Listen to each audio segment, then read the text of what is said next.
கடலூரில் 72 வயதில் புத்தக பையை சுமந்து கொண்டு கல்லூரிக்கு செல்லும் செல்வமணி தாத்தா மாணவர்களுக்கு ரோல் மாடலாக ஜொலித்து வருகிறார். கடலூர் மாவட்டம் வடலூர் பகுதியைச் சேர்ந்தவர் செல்வமணி. ITI, MCom, MBA என பட்டப்படிப்புகளை முடித்துள்ளவர். இவையெல்லாம் எனக்கு போதாது என இன்னும் படித்து வருகிறார். நெய்வேலி நிலக்கரி சுரங்கத்தில் பணிபுரிந்து ஓய்வு பெற்ற பின்னர் செல்வமணி வீட்டில் ஓய்வெடுத்து விடவில்லை. தனது 2 மகள்களுக்கும் திருமணம் செய்து வைத்துவிட்டு பொறுப்புகளை எல்லாம் முடித்த பின்னர் மீண்டும் புத்தகங்களை எடுத்துக்கொண்டு கல்லூரிக்கே செல்கிறார்.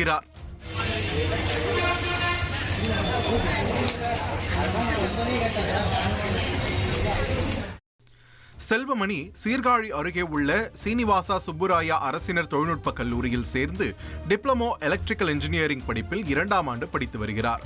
உடல்நிலை சரியில்லாத மனைவிக்கு வேண்டியவற்றையெல்லாம் செய்து வைத்துவிட்டு தினமும் கல்லூரிக்கு செல்கிறார். படிப்பு மேலே உள்ள ஆர்வத்தால் நான் இங்கே வந்து ஜாயின் பண்ணியிருக்கேன். ஏற்கனவே கொஞ்சம் தெரியும், இன்னும் கொஞ்சம் தெரிஞ்சுக்கிறதுக்காக வந்திருக்கேன். நான் வந்து வேலையில் இருந்து ரிட்டையர்ட் ஆகிட்டேன். இனிமேல் தான் அவங்க படிச்சுட்டு வேலைக்கு போகணும். அதனால் நல்லா படித்து நல்ல மார்க் எடுத்து நல்ல வேலையில் அவங்க ஜாயின் பண்ணணும். ஒரு நாளும் கல்லூரிக்கு நேரம் தவறி வந்ததில்லை என அவரது பேராசிரியர்கள் மெச்சுகின்றனர்.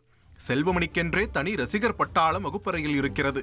தாத்தா தாத்தா என உரிமையோடு அழைக்கும் மாணவர்களுக்கு யூனிஃபார்ம் அணிந்த ரோல் மாடல் தாத்தாவாக வலம் வருகிறார் செல்வமணி.